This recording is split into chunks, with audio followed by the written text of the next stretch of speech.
الله الرحمن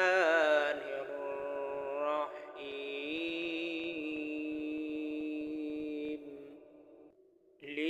لإيلاف قريش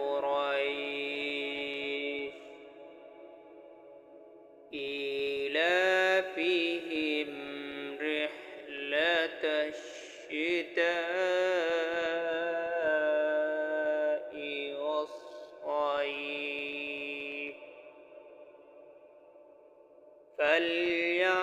فليعبدوا رب هذا البيت